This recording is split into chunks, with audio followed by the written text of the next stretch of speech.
Hello everyone, कैसे हो सभी लोग। मैं हूं आपका बात और आप सबका स्वागत है आपके अपने चैनल रैंक प्लस पर, जहां पढ़ते हैं पूरे एक लॉजिक और एक कंसेप्ट के साथ, जिससे आप चीजों को याद ना करो बल्कि समझो भी।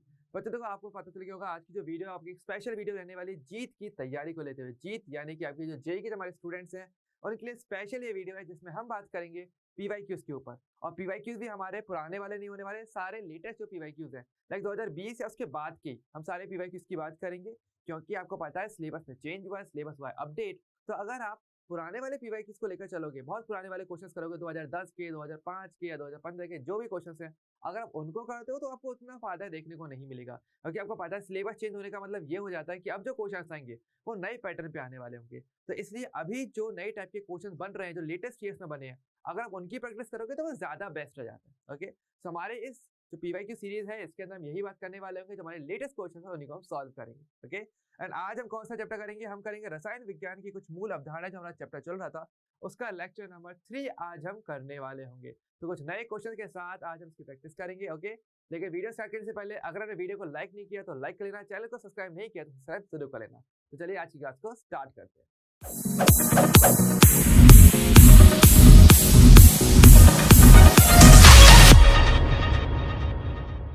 हमारे सबसे पहले क्वेश्चन के साथ जो क्या है हमारा, एक क्वेश्चन है कि एक मोल जल में 2 ग्राम एक्स मिलाकर एक विलयन तैयार किया जाता है। तो आपको इस विलयन में एक्स का द्रव्यमान प्रतिशत ज्ञात करना है। ओके, तो question I hope easy question है, बहुत मुश्किल नहीं, न्यूमेरिकल ही है।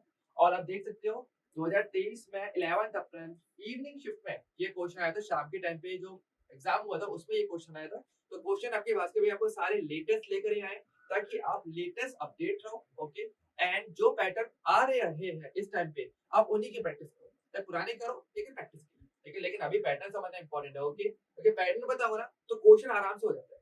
अगर इस क्वेश्चन की बात करें तो क्वेश्चन में क्या क्या बोला है, आपको बोला है कि एक मोल जल है जिसके अंदर 2 ग्राम एक्स जो भी एक यौगिक है उसको मिलाया गया, और ये जो विलयन बना है उसमें आपको एक्स का द्रव्यमान प्रतिशत मिला है। ठीक है, आपको दिया हुआ है कुछ फॉर्मूले। तो देखो ध्यान रखो, जैसा मैंने आपको बताया था, कभी भी अगर आपको क्वेश्चन करना है तो सबसे पहले क्वेश्चन पढ़ते ही पहले ये क्लिक करना चाहिए कि किस टॉपिक से क्वेश्चन है, वो एक्जेक्टली पूछ क्या रहा है, ताकि आप उस क्वेश्चन को कर पाओ, कोई फॉर्मूला अप्लाई कर पाओ। अब जैसे यहाँ पे मुझे क्लियरली दिख रहा है, इसने बात किसकी की है, द्रव्यमान प्रतिशत की। तो मुझे कहीं ना कहीं द्रव्यमान प्रतिशत वाला फॉर्मूला ही लगाना होगा, है ना। अच्छा, द्रव्यमान प्रतिशत का फॉर्मूला क्या होता है एक बार हम लिख लेते हैं। सो द्रव्यमान प्रतिशत का फॉर्मूला क्या होता है, वो होता है आपके पास द्रव्यमान प्रतिशत की अगर हम बात करेंगे तो मैं यहाँ पे आंसर लिख देता हूँ। ठीक है, सो वो क्या होता है, जिसका भी द्रव्यमान प्रतिशत निकाल ले उसका द्रव्यमान अपॉन टोटल मान इनटू 100। प्रतिशत आप ऐसे निकालते हो, है ना। प्रतिशत कैसे निकालते हो, जैसे अपने नंबर का परसेंटेज कैसे निकालते हैं, आपके नंबर बटे एग्जाम में जो टोटल नंबर का जितने का एग्जाम था इनटू 100 ऐसे करते हो। सेम द्रव्यमान प्रतिशत का मतलब क्या करो, द्रव्यमान का परसेंटेज ले लो। अब यहाँ पर अगर हम बात करेंगे तो आप कौन कौन से द्रव्यमान लेने वाले हैं, आपको पता है कि हम बात कर रहे हैं यहाँ पे विलियन की, है ना। और विलयन हमारा किससे मिलकर बनता है आप सभी जानते हो, एक तो होता है इसके अंदर विलेय, प्लस क्या होता है इसके अंदर विलायक। बेसिकली ये दो चीजें हमारे पास होती है ना। विलेय और विलायक मिलकर के पूरा विलयन बनाते हैं। ठीक है, सो हमारे पास यहाँ पर इस क्वेश्चन में अगर बात करें तो विलेय कौन है, वे है मेरा एक्स, जो कि मेरा एक्स जो यौगिक है जिसको विलाया गया, और विलायक कौन है मेरा, आप देख सकते हो जल। जल क्या हो जाएगा मेरा यहाँ पे, विलायक हो जाएगा, है ना। सो ऐसे में हमारा विलेय कौन है, विलेय तो है मेरा एक्स, और विलायक कौन है मेरा, जो कि है जल। ठीक है, और जल के लिए ये चीज बोली जा रही है कि जल मेरा कितना है, 1 मोल जल। ठीक है, 1 मोल जल। अच्छा, 1 मोल जल में अगर पूछा जाए तो क्या हम द्रव्यमान प्रतिशत की बात कर रहे हैं, तो 1 मोल जल का भार कितना होगा, उसका द्रव्यमान कितना होगा, तो वो मोल के फॉर्मूले से निकाल सकते हो, है ना। तो हम ये भी जानते हैं अच्छे तरीके से कि मोल इक्वल टू क्या होता है, मोल इक्वल टू होता है भार, जो कि ग्राम में होता है, डिवाइड बाई आपका मोलर द्रव्यमान। ठीक है, ये होता है। और जल का मोलर द्रव्यमान आप सभी लोग जानते हो 18, सभी जानते हैं H2O का 18 होता है ना। ठीक है, तो आपका मोल दिया हुआ है, आपको भार निकालना है पहले जल का। तो हमारे पास जल का भार कितना हो जाएगा अगर हम बात करें तो जल का भार इक्वल टू कितना हो जाएगा मेरे पास, 1 × 18। कैसे आया, आपने आया से मल्टीप्लाई कर दिया, तो 1 × 18 यानी कि 18 ग्राम आपके पास क्या रह जाएगा, आपके पास जल रहेगा। ओके, तो ये वाली बात यहाँ है, पहले तो यहाँ तक क्लियर है। ओके, अच्छा, अगर हम बात करेंगे एक्स, एक्स का भार कितना है, क्योंकि हमें द्रव्यमान निकाले ना, हमें दोनों का द्रव्यमान पता होना चाहिए, तो हमने जल का द्रव्यमान निकाल लिया। एक्स कितना है वो क्वेश्चन में दिया हुआ है 2 ग्राम। चलो ठीक है, यहाँ पे इसको लिख लेते हैं। एक्स हमें कितना दिया हुआ है, ये क्वेश्चन में ऑलरेडी गिवन है कि ये 2 ग्राम क्या है मेरा एक्स होता है। ठीक है, अब प्रतिशत कैसे निकालते हैं, जैसे कि मुझे इसका प्रतिशत निकालना है, मुझे इस एक्स का द्रव्यमान प्रतिशत निकालना है। ठीक है, तो कैसे निकालोगे, एक्स का जो द्रव्यमान होगा बटे टोटल द्रव्यमान इनटू 100, यानी विलेय का द्रव्यमान अपॉन टोटल द्रव्यमान इनटू 100। ठीक है, सो अगर मैं यहाँ पे लिखूं द्रव्यमान प्रतिशत क्या हो जाएगा मेरा, विलेय का द्रव्यमान बटे कुल द्रव्यमान। अब कुल क्या है, कुल हो जाएगा मेरा विलयन, क्योंकि विलय और विलायक मिलकर टोटल मेरा विलयन बना रहा है। तो बटे क्या हो जाएगा आपका विलयन का द्रव्यमान और इनटू 100, ऐसे आप कर देंगे। अब देखो विलय का द्रव्यमान हमें पता है, बिल्कुल क्वेश्चन में दिया हुआ था, हमें पता है। और विलयन का द्रव्यमान कितना हो जाएगा, आपको पता है विलय और विलायक मिलकर क्या है, पूरा विलयन बना रहे हैं।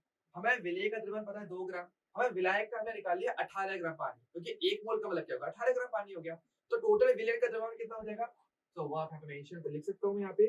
तो विलयन का द्रव्यमान इक्वल टू क्या हो जाएगा, विलय प्लस विलायक, यानी कि 2 प्लस 18, यानी कि टोटल 20 ग्राम। ओके, ये आपको क्या हो जाएगा, विलियन का टोटल द्रव्यमान हो जाएगा। तो हमारे पास देखो सब कुछ आ गया, बस आपको डाटा रखना है, आंसर आ जाएगा। सो फाइनल हमारा आंसर क्या निकल के आएगा वो हम देख लेते हैं अब। तो आप देख सकते हो विलय का द्रव्यमान अपॉन विलयन का द्रव्यमान इनटू 100। तो हमारे पास अगर मैं बात करूंगा द्रव्यमान प्रतिशत, तो वही इक्वल टू क्या हो जाएगा, विलय का द्रव्यमान हमारे पास कितना है 2 ग्राम बटे 20, विलयन का द्रव्यमान इनटू 100, तो यानी कि 2 बटे 20 और इनटू में 100। ठीक है, तो यहाँ से 20 से जो है वो 100 कट जाएगा 5 बार, और 2 इंटू 5 10%। ये क्या हो जाएगा आपका आंसर, बस इतना सा आपको करना है। ओके, तो आई होप क्लियर हो गया होगा सभी को। क्वेश्चन के साथ ही क्वेश्चन में क्या गिवन था हमने उसी का यूज किया। देखो ध्यान रखना, फॉर्मूला आप हमेशा वही लगाओगे जो पूछा जा रहा है, और अगर आपको लगता है कि एक से ज्यादा फॉर्मूले हैं तो हमेशा उस फॉर्मूले को लगाना चाहिए जो जो डाटा दिया हुआ है उस पर सबसे ज्यादा सूट कर जाए, जिसमें सबसे ज्यादा चीजें आ जाए। ठीक है, तो हमने द्रव्यमान प्रतिशत का एक ही फॉर्मूला था, तो यहाँ तो प्रॉब्लम वैसे नहीं। तो वैसे हमारा आंसर क्या आएगा 10%। तो ऑप्शन नंबर जो बी है वो क्या हो जाएगा, इसका करेक्ट आंसर हो जाएगा। ओके, सो आई होप ये वाला क्वेश्चन सबको क्लियर हो गया होगा, कैसे हमने क्वेश्चन किया, इजी क्वेश्चन था। बस आपको छोटा मोटा फॉर्मूला बस यूज में लेना था। हाँ, जरूरी नहीं कि फॉर्मूला एक ही बार में लग जाए, कोई प्रॉब्लम नहीं है। जो डाटा दिया हुआ है उसकी मदद से आप फॉर्मूले में जो भी चीज मिसिंग है उसको आप प्राप्त करोगे और फिर फॉर्मूला लगाओगे। ऐसा करोगे क्वेश्चन आपके हर बार हो जाएगा। ओके, न्यूमेरिकल से डरना नहीं रहता है। ठीक है, चलिए, तो ये वाला क्वेश्चन आई होप क्लियर हो गया होगा। अब हम बात करते हैं हमारे अगले क्वेश्चन पे। अब देखो ये क्वेश्चन पढ़ने में थोड़ा सा बड़ा लग रहा होगा, लेकिन आई वुड से बहुत ही इजी क्वेश्चन है ये। क्वेश्चन वैसे कब का है आपका, अगेन 2023 का 25 जनवरी शाम के टाइम पे ये क्वेश्चन आया था। तो एक बार क्वेश्चन पढ़ लेते हैं आराम से, है ना। देखो ध्यान रखना, क्वेश्चन चाहे कितना ही बड़ा हो डरना नहीं है, पहले पढ़ना है, सोचना है कि हाँ भाई कोई मुश्किल दिया भी है कि नहीं दिया, या ऐसे ही डरते हैं बहुत लोग, क्या ऐसे ही डर जाते हैं, पढ़ते ही नहीं है, ये गलती मत करना। ओके, पढ़ना जरूर, ओके, चाहे नहीं आए पर पढ़ो जरूर, क्योंकि पेपर में इसलिए तो आयो कि हाँ क्वेश्चन देख नहीं सारे।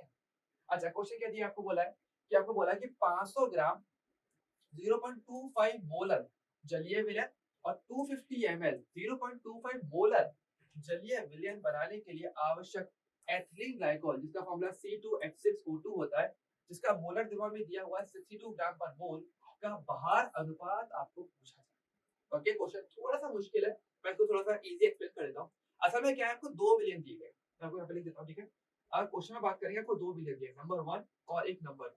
ठीक है, दोनों विलयनों के लिए क्या क्या बात की गई है।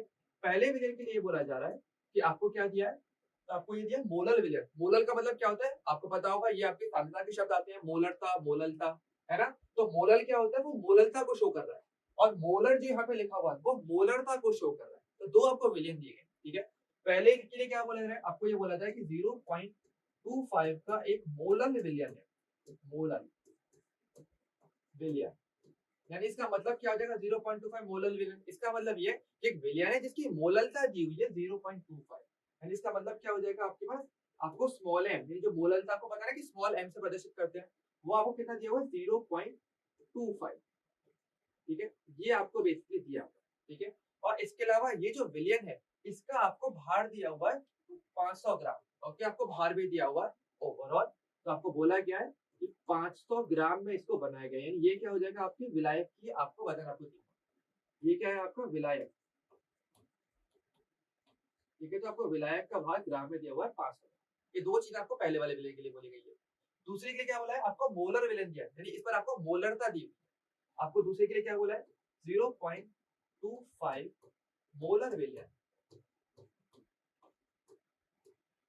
नहीं, आपको क्या दिया होगा यहाँ पे, मोलर मतलब मोलरता, और मोलरता को आपको पता है कैपिटल एम से रिप्रेजेंट करते हैं, प्रदर्शित करते हैं। तो कैपिटल एम को कितना दिया है, 0.25 आपको दिया। ओके, और यहाँ पर आपको क्या है, इसके लिए यहाँ पे आयतन दिया हुआ है 250 एम। तो यहाँ पर आपको क्या बोला गया है, आपको जो आयतन है तो आपको दिया हुआ है V, कितना दिया है, 250 ml। आपको क्या है, आयतन दिया हुआ है।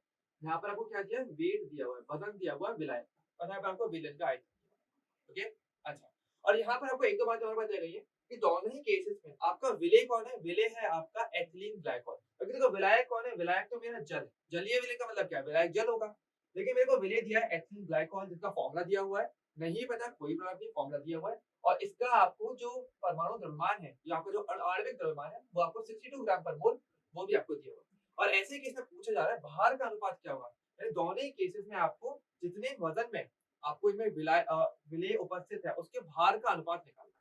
यानी आपको निकालना क्या है, मैं आपको बताया था, आपको निकालना है W1/W2 निकालना है बेसिकली। कि पहले वाले विलेन में एथिलीन ग्लाइकोल कितनी ग्राम मात्रा में है वो आपको निकालोगे, जो W1 हो जाएगा। दूसरे वाले विलेन में एथिलीन ग्लाइकोल कितनी ग्राम मात्रा में वो निकालोगे, जो कि W2 है, और दोनों का अनुपात आपको लेना है। ये बेसिक काम आपको करना है। ओके, अब हम कैसे करेंगे, यहाँ पर हम यूज करेंगे मोलरता, मोलरता दी हुई है दोनों विलेनों के लिए, तो उन्हीं के फॉर्मुलेस का हम यूज करने वाले हैं। कैसे, देखो क्वेश्चन थोड़ा सा लेंथी होगा, लेकिन इजी क्वेश्चन है, कैलकुलेशन बहुत इजी होने वाली है। ओके, तो चलिए देखते हैं एक एक करके। तो मैं थोड़ा सा लिख लेता हूँ। तो आप देखो क्या जानते हो, हम जानते हैं, अगर मैं बात करूँ मोललता के लिए, ठीक है, मोललता जो आपका स्मॉल एम होता है वो क्या होता है, वो होता है आपका जो भी आपका विलेय दिया है, वो आपका क्या होता है, विलेय का भार, जो कि आपका ग्राम में होना चाहिए, डिवाइड बाई क्या होता है, विलेय का अणुभार होता है,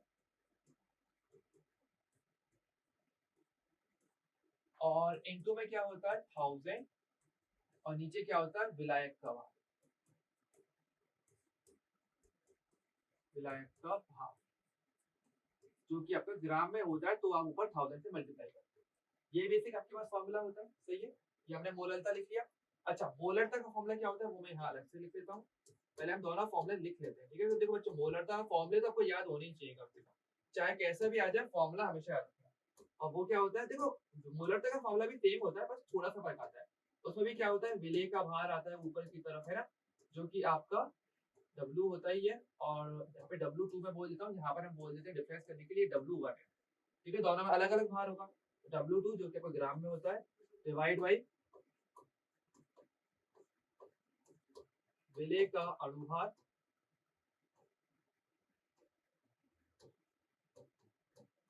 और इनटू में नीचे क्या होता है आपका विलियन का आयतन,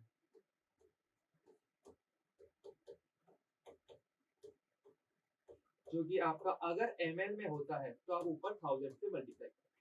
तो ये बेसिक हमारे दोनों फॉर्मूले दिए। ठीक है, अब हम क्या करेंगे, हम ये करेंगे कि जो भी हमें डाटा दिया उस डाटा को आप दोनों में अलग अलग सेट कर दोगे, और उसके बाद आप इसका अनुपात ले सकते हो। कैसे लोगे, एक एक करके देखते हैं। जैसे कि अगर मोललता की बात करें, तो मोललता में मैं क्या कह दिया था, 0.25 मोलर है, और आपको विलायक का भार दिया हुआ है, और इसके अलावा विलेय जो है आपका एथिलीन ग्लाइकोल, उसका आपको मोलर द्रव्यमान या अणु भार दिया हुआ है 62 ग्राम पर मोल का। तो ये सारी चीजें हम एक एक करके रखते हैं, ठीक है। फॉर्मूले में केवल रखने का ही सारा खेल होता है। सो अगर मैं यहाँ पे फॉर्मूले में डाटा रखता हूँ, तो अगर मोललता के लिए दी हुई 0.25, पहले मैं इसके लिए रख रहा हूँ, ठीक है। सो आपको 0.25 इक्वल टू क्या जाएगा, विलेय का भार हमें नहीं पता है, वो हमें पता वैसे भी करना ही है, जो कि क्या है आपका W1 मान लिया हमने। नीचे विलेय का अणुभार कितना था हमारा, हमें पता है 62 ग्राम पर मोल दिया है, तो W1/62, और यहाँ पे इनटू क्या जाएगा, विलायक का भार आपको कितना दिया है क्वेश्चन में, 500 ग्राम, तो 500, और यहाँ पे क्या हो जाएगा ऊपर 1000। सही है, बस इतना। तो पहले हमने केवल फॉर्मूले में सेट किया है, जिससे कि आप W1 की वैल्यू निकाल लोगे आराम से। देखो ध्यान से, आप W1 निकल सकता है। सो कितना हो जाएगा हमारे पास W1, देखो इसमें पूरा सॉल्व मत करना, क्योंकि हमें अनुपात निकालना है, तो वो कट भी सकती है चीजें, तो ऐसे करना। तो जैसे कि मैं 500 से पहले 1000 काट सकता हूँ 2 टाइम्स, सही है। और यहाँ पर मैं और क्या कर सकता हूँ, एक काम करते हैं, W1 हम ऐसे लिख देते हैं, W1 इक्वल टू क्या हो जाएगा, 0.25 का 62 से मल्टीप्लाई कर सकते हैं, इसका यहाँ मल्टीप्लाई कर देंगे, क्या हो जाएगा 0.25 इंटू 62 और ये 2 है ये अगर लेफ्ट में जाएगा तो बटे के दूसरी तरफ जाएगा डिवाइड में चले जाएगा डिवाइड बाई 2 इस तरीके से बस इतना रख लो एक समीकरण बना लो ओके ये आपका W1 ठीक है नंबर 1 ठीक है अच्छा अगर मोलरता वाले डाटा लगाएंगे तो मुझे W2 ऐसे ही मिल जाएगा तो मोलरता क्या है मेरी मोलरता हमें दी हुई क्वेश्चन में 0.25 बोला तो क्या हो जाएगा 0.25 इक्वल्स टू W2 क्योंकि यहाँ पर हमें W2 माना है अपॉन 62 विलेय हमारा अभी भी सेम है एथिलीन ग्लाइकॉल इनटू में हमें क्या दिया हुआ है विलेयन का आयतन वो कितना दिया 250 ml तो यहाँ पर हम लिखेंगे 250 और ml है तो ऊपर 1000 ठीक है इस ठीक है और यहाँ पर अगर देखोगे थोड़ा पार्ट्स पे 250 से 1000 कट जाएगा 4 टाइम और अगेन W2 आप एक तरफ निकाल दो 62 का मल्टीप्लाई हो जाएगा 4 से चले जाएगा डिवाइड तो W2 आपको अलग मिल जाएगा तो कितना हो जाएगा मेरे पास W2 वो हो जाएगा 0.25 इंटू में 62 और डिवाइड में क्या चल जाएगा 4 ये क्या हो जाएगा मेरा W2 आ जाएगा समीकरण नंबर 7 इस तरीके तो दोनों के लिए देखो हमने बाहर निकाल दिया लेकिन क्वेश्चन में हमसे क्या बाहर नहीं पूछा इसलिए मुझे तो बाहर का अनुपात क्या होगा तो आपको W1 अपन W2 निकालना है ठीक है तो हम कैसे करेंगे हमें W1 पता है हमें W2 पता है दोनों को बटे में लगा दो यानी 1/2 हम क्या करेंगे 1 डिवाइड बाई 2 अगर मैं ऐसा करता हूं तो क्या हो जाएगा W1 अपन W2 तो एक तरफ आ जाएगा हमारे पास क्योंकि लेफ्ट का लेफ्ट में डिवाइड लगेगा W1 के नीचे W2 आएगा और इसका इसमें डिवाइड लग जाएगा तो क्या होगा मेरे पास W1 का डाटा क्या है आपके पास ये वाला तो 0.25 into 62 डिवाइड बाई 2 ये तो ये हो गया तो बड़ा वाला बटा ठीक है ये तो पहले का हो गया डाटा लेफ्ट वाला और नीचे में ये आ जाएगा क्या हो जाएगा 0.25 into 62 और डिवाइड में क्या 4 इस तरीके से आपके पास आ जाएगा ठीक है अब देखो इसमें मैं आपको बहुत ही स्पेशल ट्रिक बता रहा हूँ मैथ्स के लिए बहुत अच्छा रहता है अगर कभी भी ऐसी कंडीशन आ जाए कि एक तो बड़ा वाला बटे का साइन है ऊपर अलग बटे में है नीचे अलग बटे में ऐसी अगर कंडीशन आ जाए तो कैसे सॉल्व करना होता है तो ध्यान रखना मैं इसको ऐसे बोल देता हूँ अगर आपको a अपॉन b और बड़ा वाला बटा c अपॉन d इस तरीके से कंडीशन हो गया कि ऊपर बटा अलग है नीचे बटा अलग है बीच में एक बड़ा बड़ा बटे का सफर है तो ऐसे में क्या करोगे करते क्या हो पहले वाले को चौथे वाले को आपस में गुणा कर देते हो और दूसरे वाले को तीसरे वाले को आपस में गुणा कर देते हो इस तरीके से और बटे का सिंबल सेम रहता है यानी कैसे लिखोगे आप इसे तो a का मल्टीप्लाई किससे हो जाएगा d से हो जाएगा मल्टीप्लाई ठीक है a का मल्टीप्लाई हो जाएगा d के साथ तो क्या हो जाएगा a इंटू में d डिवाइड बाई b से क्या c से मल्टीप्लाई हो जाएगा b इंटू इस तरीके से आप लिख देते हो तो सेम चीज यहाँ करनी है तो 4 का मल्टीप्लाई किससे हो जाएगा ऊपर ऊपर और 2 का मल्टीप्लाई हो जाएगा इससे नीचे इस तरीके से हम मल्टीप्लाई करोगे ठीक है गुणा तो क्या बन जाएगा आपके पास W1 upon W2 equal to हो जाएगा 0.25 इंटू 62 तो है ये तो ऊपर था 4 ऊपर मल्टीप्लाई चल जाएगा तो इंटू 4 डिवाइड बाई ये नीचे की तरफ था 0.25 इंटू 62 और ये दो नीचे मल्टीप्लाई कर दो तो इंटू 2 इस तरीके से हो जाएगा और अब आप समझोगे कि मैंने पहले काटा क्यों नहीं क्योंकि देखो अब देखो 0.25 से 0.25 कट जाएगा 62 से 62 कट जाएगा तो इस तरीके से क्या है कि कैलकुलेशन जो है ना वो इजी हो जाती है अब पहले मान लो अगर मैं पहले ही से काट रहा होता पूरा सॉल्व कर रहा होता तो मुझे फिर से मेहनत करनी पड़ती क्यों मेहनत करो टाइम बचाना है ना तो इससे ये कट गया इससे ये कट गया और 2 से 4 कट जाएगा 2 बार यानी क्या बच जाएगा आपके पास 2/1 और 2:1 ये क्या हो जाएगा आपका फाइनल आंसर निकल के आ जाएगा ओके सो हमारा आंसर कौन सा हो जाएगा आपका 2:1 ऑप्शन नंबर सी तो मुझे ध्यान रखना इसमें एक गलती और होती है क्या होती है कि अगर आंसर निकालते हैं सही है तो कहते हैं 1:2 भी तो अगर किसी ने W2 अपॉन W1 करा होगा यानी उल्टा निकालेगा तो अनुपात पहला वाला आंसर आ जाता है वो गलत होता तो ध्यान रखना जो पहले दिया हुआ है उसको हमेशा ऊपर लिखा जाता है और जो बाद में दिया है अनुपात में उसको नीचे की तरफ पहले क्या दिया था मोलरता के बारे में बात की गई थी तो हमने मोलरता वाला बाहर हमने ऊपर रखा है और बाद में मोलरता दी हुई थी इसलिए उसके भाग को बाद में रखा है इस तरीके से करोगे तो अनुपात वाले क्वेश्चंस कभी गलत नहीं होते हैं वरना मोस्टली ये जो क्वेश्चंस है वो गलत हो जाते हैं बहुत ज्यादा गलत होते हैं क्वेश्चन इजी था आई डोंट थिंक कि किसी को न्यूमेरिकल वाइज का प्रॉब्लम हुआ होगा बस हमने फॉर्म डाटा देखा फॉर्मूला लगाया दो सिंपल फॉर्मूले जो सबसे ज्यादा पढ़े ही जाते हैं इवन 11th क्लास के अंदर आपको पता है साध्यता शब्द आता है और 12th के जो विलियन होता है उसके अंदर भी ये टॉपिक फिर से आता है तो ये दो फॉर्मूले तो काफी ज्यादा ही पढ़े जाते हैं तो आई होप ये सभी को अच्छे से याद है ओके सो ये हमारा क्वेश्चन क्लियर हो जाता है अच्छा नेक्स्ट क्वेश्चन अब देखो ये जो क्वेश्चन है ये हमारा कहां से आ गया स्टोइकियोमेट्री जो हमारा पार्ट है रस समीकरण में थी वहां से ये क्वेश्चन आया और यहाँ पर आपको क्या दिया आपको रासायनिक अभिक्रिया दी हुई है N2 + 3H2 2NH3 ये आपको अभिक्रिया दी हुई है और आपको पता होगा ये जो अभिक्रिया अमोनिया बनाना जिसको बोलते हैं अमोनिया है ना NH3 हमारा तो इसका प्रक्रम का नाम भी होता है जिसको आप हैबर प्रक्रम बोलते हैं ठीक है हैबर प्रक्रम हैबा प्रक्रम के तहत N2 और H2 मिलते हैं और आपका अमोनिया बनाते हैं। हालांकि यहाँ पर उत्प्रेरक की और ताप या दाब की स्थितियां होती हैं, तो ये जो अभिक्रिया होती है इसमें लैब के अंदर कराई जाती है। ओके, नॉलेज ध्यान रखना इंपॉर्टेंट होता है। अच्छा, तो यहाँ पर वो क्या दिया है आपको, यहाँ पे क्वेश्चन में दिया है कि जो N2 है और जो H2 है उन दोनों के लिए अगर हम बात करेंगे तो आपको ग्राम में मात्रा दोनों की दी हुई, ठीक है, दोनों की मात्रा दी हुई है। आपको बताना है कि उपरोक्त अभिक्रिया पर विचार करें। अभिक्रिया का सीमांत अभिकर्मक आपको क्या पता करना है, एक तो तक पता करना है सीमांत अभिकर्मक कौन है, और बनने वाले अमोनिया के मोलों की संख्या आपको ज्ञात करनी है, कितने मोल जो है यहाँ पर बने, दो चीजें, ठीक है। अच्छा, सीमांत अभिकर्मक का टॉपिक कब आता है आपको पता होना चाहिए कि अगर आपके पास अभिकारक दिए हुए हैं और अभिकारक में हर एक की मात्रा अगर दी हुई है, तो ऐसी केस में सीमांत अभिकर्मक देखना पड़ता है।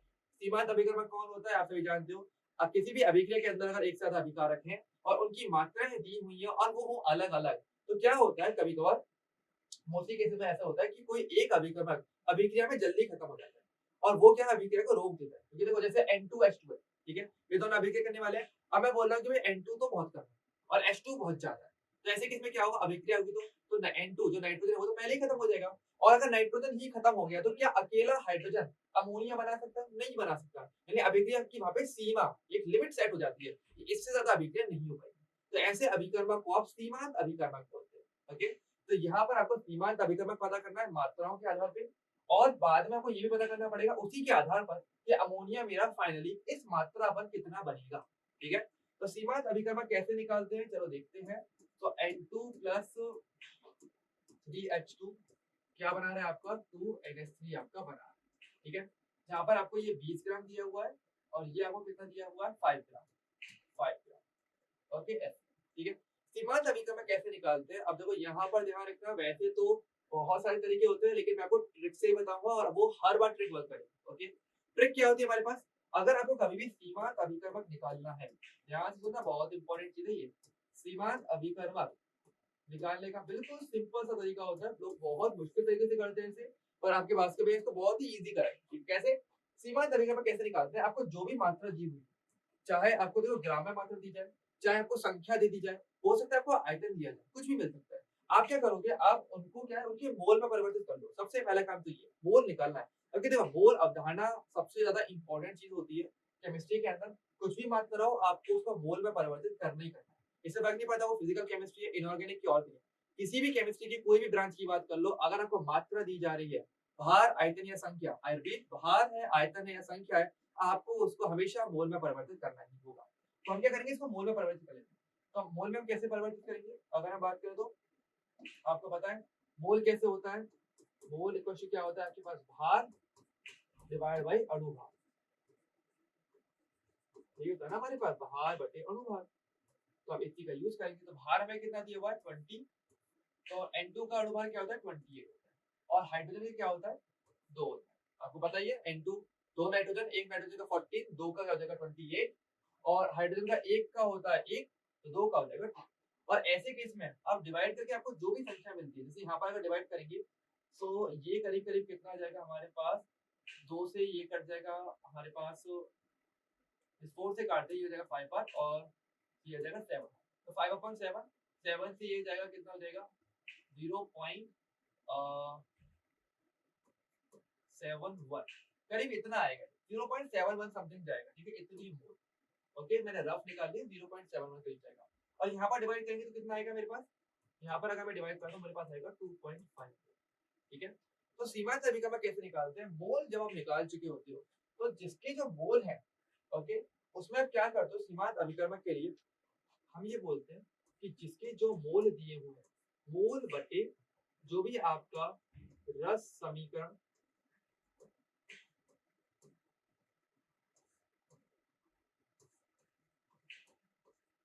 मिति गुणांक,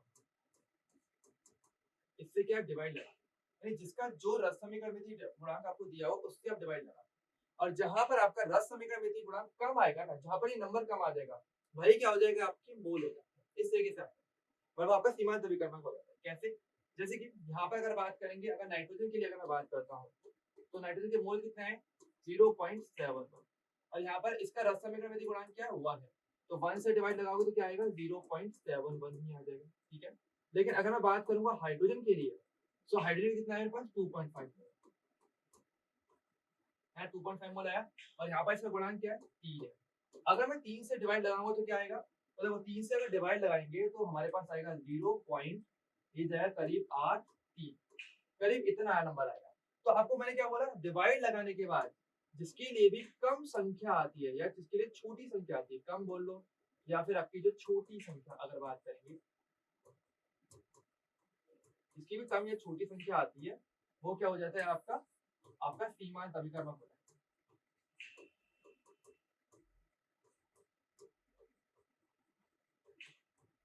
इस तरीके।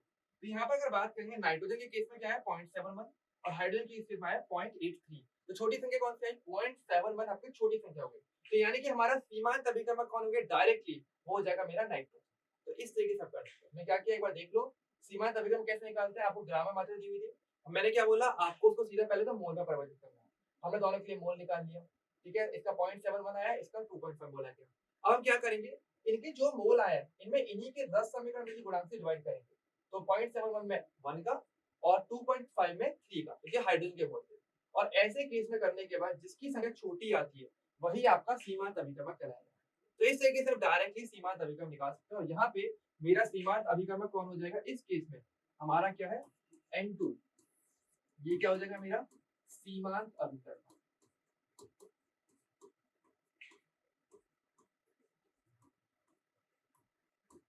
ओके, इस तरीके से। तो ऐसे करके आप सीमांत अभिकर्मक निकाल सकते हो। तो एक काम निकल लिया। अच्छा, अगर ऐसे में अगर देखें तो हम कुछ ऑप्शन एलिमिनेट कर सकते हैं, जैसे कि अगर हम बात करेंगे सीमांत अभिकर्मक मैं निकाल चुका हूँ, तो ऐसे केस में अगर बात करेंगे तो देखो यहाँ पर H2 सीमांत अभिकर्मक है, यहाँ पे H2 बोला जा रहा है, तो ये तो दोनों ऑप्शन वैसे ही गलत हो गए, पहला दूसरा तो हो ही नहीं सकता। अब आंसर क्या होगा, या तो तीसरा होगा या फिर चौथा होगा। तो अब आपको क्या निकालना पड़ेगा, अमोनिया के मोलों की संख्या निकालनी, ठीक है। तो अमोनिया के कितने मोल बनेंगे, तो यहाँ पे ध्यान रखना कितने मोल बन सकते हैं, आपका सीमांत अभिकर्मक के अनुसार ही फिर अभिक्रिया होती है। तो कैसे होती है, चलो ये भी निकाल देते हैं। आपको पता है N2 + 3H2 क्या बना रहा है आपका 2NH3 बना रहा है। जहाँ पर मैं जानता हूँ एग्जैक्टली N2 के मोल कितने हैं 0.71, जो कि हम अभी निकाल चुके, ठीक है। तो ये ध्यान रखना अभिक्रिया जो होती है वो आपकी हमेशा सीमांत अभिकर्मक के अनुसार होती है, और उसी के अनुसार आप रस समीकरण विधि को फॉलो करवाते हो। आपको पता है यहाँ पे रिएक्शन जो हो रही है वो 1:3:2 में होगी, है ना, 1:3:2, ठीक है। यानी कि अगर एक नाइट्रोजन होगा तो वो 3 हाइड्रोजन से अभिक्रिया करेगा और 2 क्या बनाएगा, अमोनिया के अणु बनाएगा, ठीक है। अब यहाँ पर अगर बात करेंगे तो नाइट्रोजन क्या है मेरा सीमांत अभिकर्मक, इसका मतलब क्या हो जाएगा, हाइड्रोजन तो काफी ज्यादा ही होगा, मतलब वो तो कभी खत्म होने वाला है नहीं। तो हमें बस ये देखना है नाइट्रोजन कितना है, उसके अकॉर्डिंग आप पता चलेगा कि भाई अमोनिया कितना बन सकता है, ठीक है। तो हमें क्या पता चल रहा है कि अगर नाइट्रोजन अगर एक अणु होगा तो मेरा अमोनिया कितना बनेगा, 2 अणु बनेगा। नाइट्रोजन अगर मान लो 5 अणु होता तो अमोनिया कितना बनता, 10 अणु बन जाता। अगर यहाँ पर ये 50 मोल होते तो ये कितना मिलता, 100 मोल बनता, जस्ट डबल बनता अनुपात के अकॉर्डिंग।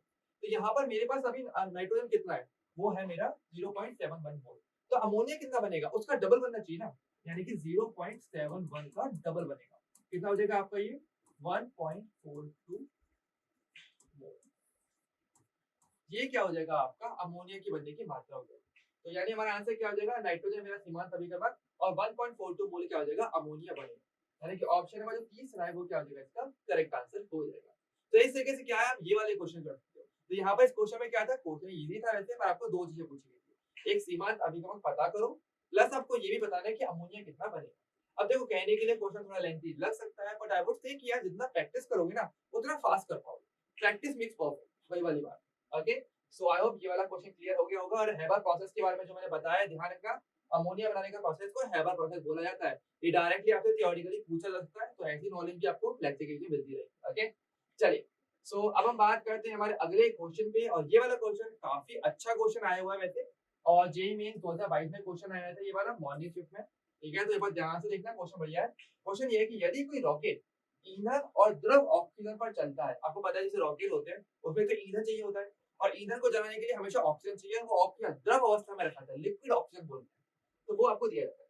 ईंधन आपको जो है उसमें एक हाइड्रोकार्बन दिया हुआ है C15H30, एक हाइड्रोकार्बन आपको दिया हुआ है, और यहाँ पर आपसे पूछा जा रहा है कि प्रत्येक लीटर ईंधन के लिए आवश्यक ऑक्सीजन और मुक्त हुई CO2 का द्रव्यमान आपको पता करना है। यानी 1 लीटर अगर ईंधन को जलाया जाता है तो कितने ऑक्सीजन की आवश्यकता होगी, उसका वजन, और कितनी CO2 मुक्त होगी उसका वजन, ये दो चीजें आपको पता करनी है। ओके, तो आई होप क्वेश्चन क्लियर हो गया होगा कि क्वेश्चन क्या हो रहा है। आपके पास एक ईंधन है जिसको ऑक्सीजन की वजह से आप जला रहे हो, और दूसरी बात है जलाओगे तो कार्बन डाइऑक्साइड मिलेगी, CO2 गैस मिलेगी। तो दो चीजें पूछ रहे हैं, एक तो हर 1 लीटर ईंधन के लिए आपको कितनी ग्राम मात्रा में ऑक्सीजन चाहिए, प्लस कितना ग्राम CO2 आपको मिलेगा। ये दो चीजें आपसे पूछी जा रही है क्रमशः। तो पहले वाला जो आंसर है वो O2 वाला होगा, बाद वाला आंसर आपका CO2 वाला होगा। ठीक है, क्लियर है? अच्छा, यहाँ पे एक चीज आपको दी हुई है क्वेश्चन के अंदर, क्या आपको दिया हुआ है ईंधन का घनत्व, क्योंकि आपको कितना दिया हुआ है 0.756 ग्राम पर ml आपको दिया है। तो ये बेसिक बात है जो आपको दी है। ठीक है, अच्छा, हाइड्रोकार्बन के बेसिकली अगर ध्यान से देखा है तो यहाँ पे हाइड्रोकार्बन के दहन पे बात की जा रही है। अगर आप सीधे सीधे बोले तो यहाँ पर क्या बोल रहे हैं आप, यहाँ पर आप करवा रहे हो एक हाइड्रोकार्बन का दहन, ये बेसिक चीज हम करवा रहे हैं।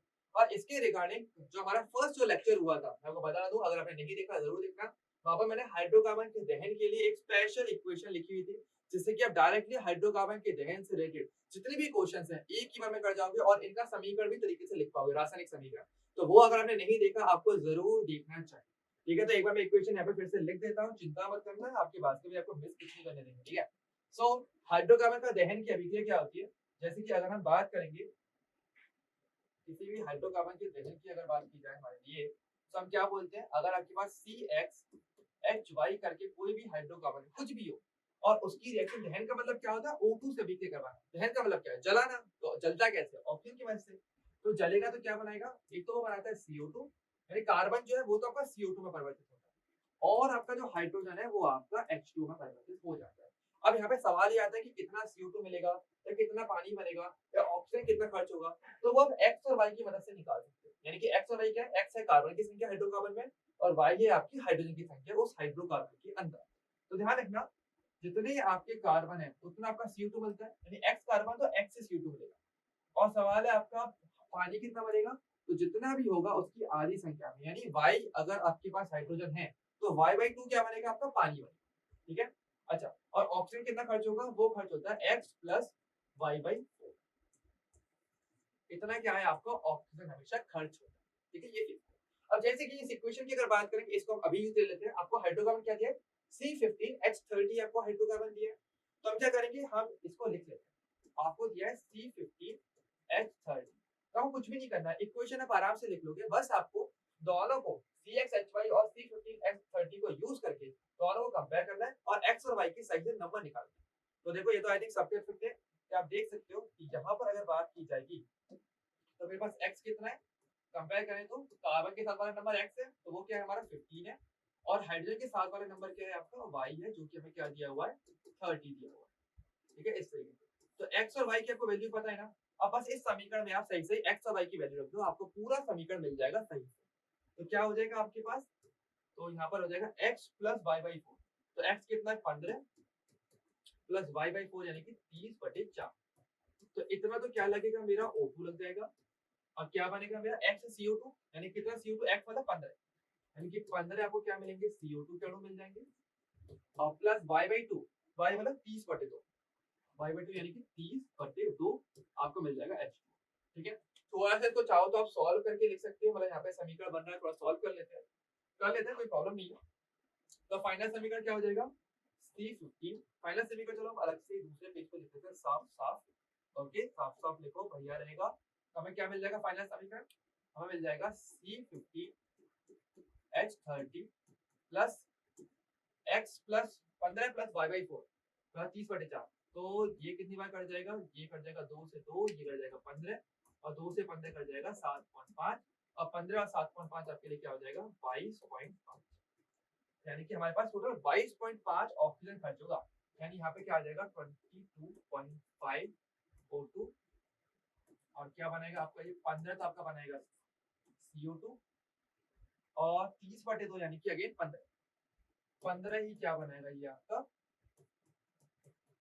पानी। तो ये क्या हो जाएगा, आपका फाइनल समीकरण हो जाएगा।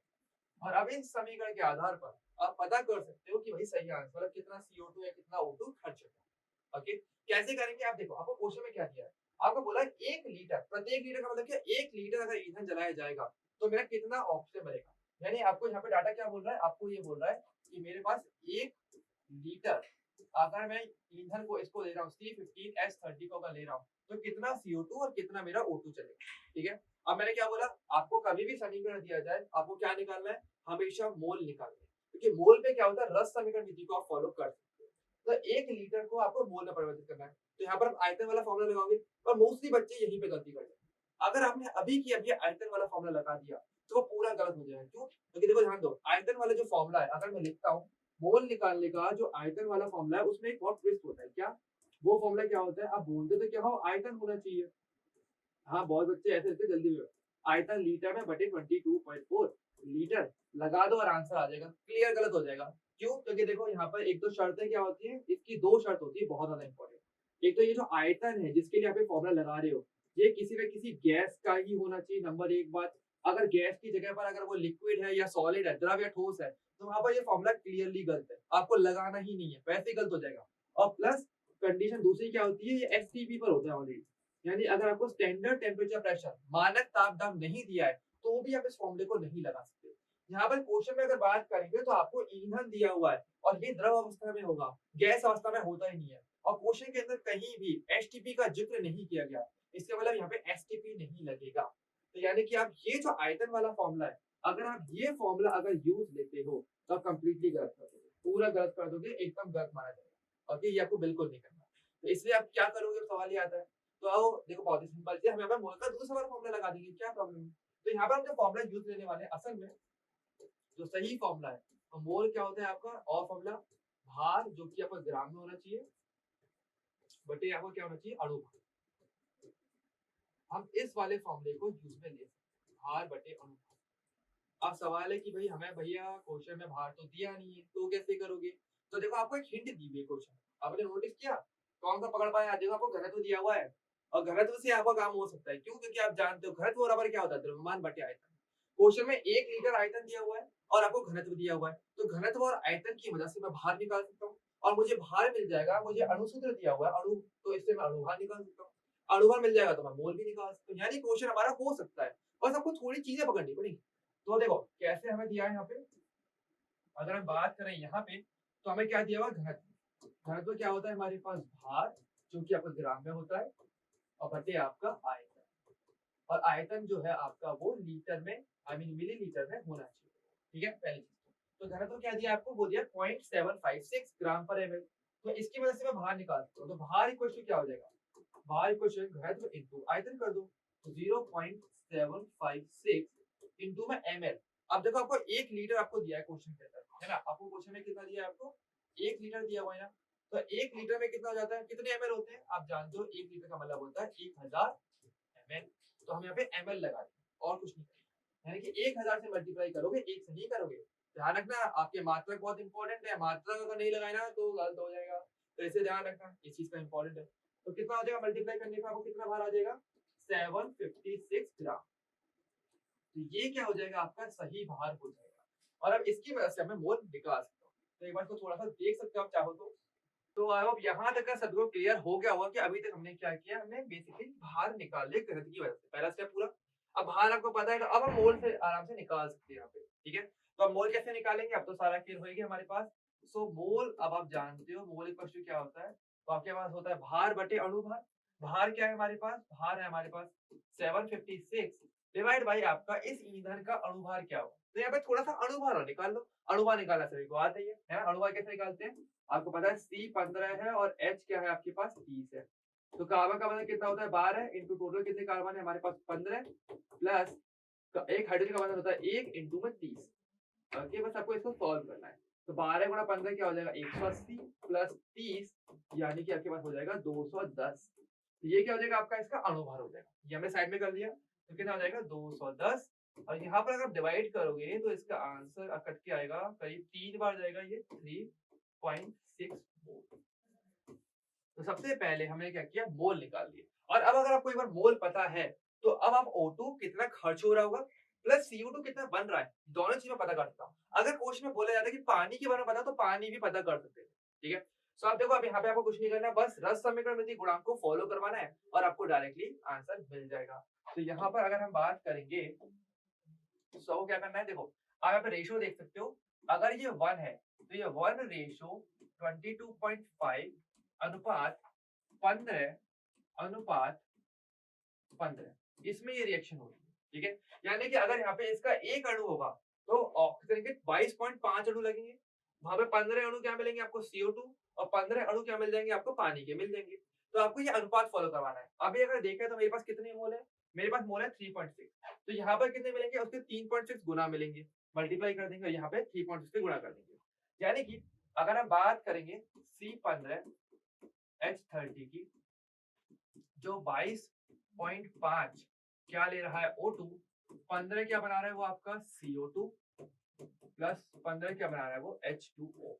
ठीक है, तो ऐसी कंडीशन में अगर मेरे पास यहाँ पे 3.6 अगर मोल आपको गिवन है तो O2 कितना खर्च होगा इसके 3.6 गुना, क्योंकि एक पर 22.5 लग रहा है तो 3.6 में कितना लगेगा उसका गुना लगेगा, यानी कि 3.6 इंटू में 22.5 इतने मोल क्या होगा मेरा O2 खर्च होगा। और CO2 कितना बनेगा मेरा 3.6 इंटू में 15 मोल,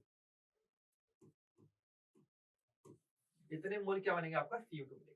ठीक है, तो यहाँ पर वैसे आपका क्वेश्चन कंप्लीट हो जाता है, लेकिन थोड़ा सा ध्यान रखना पड़ेगा क्या कि आपको देखो जो ऑप्शन दिया वो ग्राम में दिया, आपसे पूछा जा रहा है कि ऑक्सीजन और CO2 कितने द्रव्यमान में मिलने वाला है, तो आपको बाहर निकालना पड़ेगा। आपने क्या निकाला, आपने मोल निकाला है, तो मोल से फिर को उसको बाहर में परिवर्तित कर दो। तो आप कैसे करोगे, कुछ नहीं करना, उनके अणुभार से अगर आप गुणा कर दोगे तो आपको वापस बाहर मिल जाएगा। तो यानी कि अगर हम बात करेंगे तो O2 मेरे पास कितना बनेगा, O2 मेरे को मिलेगा 3.6 इंटू में 22.5, इतना मोल तो आपको ऑलरेडी दिया हुआ है, और इंटू O2 का अनुपात क्या होता है, एक ऑक्सीजन का होता है 16, दो का क्या हो जाएगा 32 हो जाएगा, तो यहाँ 32 से मल्टीप्लाई कर दो, उतने ग्राम क्या मिल जाएगा आपको ओवरऑल O2 आपका खर्च होगा। और CO2 की अगर बात करेंगे तो CO2 कितना है आपका 3.6 इंटू 15 मोल हमने निकाला था, है ना, 3.6 इंटू में 15, और इंटू अगर मुझे इसका ग्राम चाहिए तो CO2 के बाहर से मल्टीप्लाई कर देंगे, CO2 कितना होता है 44 होता है, तो यहाँ पर आप 44 से मल्टीप्लाई कर दो और उतना ग्राम क्या मिलेगा आपका CO2 आपको मिल जाएगा। और बस आपको इन दो पे कैलकुलेशन करनी है, ये दो पे अगर कैलकुलेशन हो जाएगा तो आपका आंसर आ जाएगा। और यहाँ पर थोड़ा सा कैलकुलेशन ये आपको जरूर करना है, पर इसका मैं आपको सही आंसर बता देता हूँ, अगर आप कैलकुलेट करोगे ना तो ऑप्शन नंबर जो सी है वो क्या हो जाएगा, इसका सही आंसर आ जाएगा। तो थोड़ी सी मेहनत आपको करनी है, बाकी सारा काम मैंने कर दिया। ओके, तो ये थोड़ा सा करना है मेहनत, ठीक है। तो आई होप ये वाला क्वेश्चन थोड़ा सा लंबा था लेकिन इजी था, इजी भी नहीं कहूंगा वैसे, बहुत ज्यादा इजी नहीं, मॉडरेट बोलेंगे, ठीक है। काफी लोग इसे छोड़ देंगे, लेकिन अगर आप तैयारी कर रहे हो तो ये वाला क्वेश्चन करना आना चाहिए। अच्छे क्वेश्चन प्रैक्टिस करो, इजी तो हर कोई कर ही लेगा, लेकिन रैंक अगर आपको लानी ना थोड़े अच्छे क्वेश्चन की प्रैक्टिस करना तो बनता है। ओके, और वो प्रैक्टिस आपके पास का भी आपका पूरा पूरा कराएंगे, ठीक है। सो इसी के साथ आज का जो लेक्चर है वो हमारा कंप्लीट हो जाता है। तो थैंक यू एवरीवन आज के लेक्चर के लिए। आई होप आपको क्लियर हुआ होगा, जो हमने क्वेश्चंस किए हैं थोड़े अच्छे क्वेश्चंस किए, हमने अच्छे लेवल के क्वेश्चन किए, तो इजी हर कोई करेगा, आपको बढ़िया करने को, ठीक है, बेहतर बनना है हमेशा। ओके, सो अपने कमेंट में जरूर बताना कि आपको ये कैसे लगी वीडियो आज की, और आप आगे कौन से चैप्टर्स के लिए और पीवाईक्यू सॉल्व करना चाह रहे हो, एंड आपकी पढ़ाई कैसी चल रही है वो भी आप मुझे बता सकते हैं। ओके, तो जल्द मिलेंगे अब हम नेक्स्ट वीडियो में, नेक्स्ट क्लास में, तब तक के लिए bye bye and take care.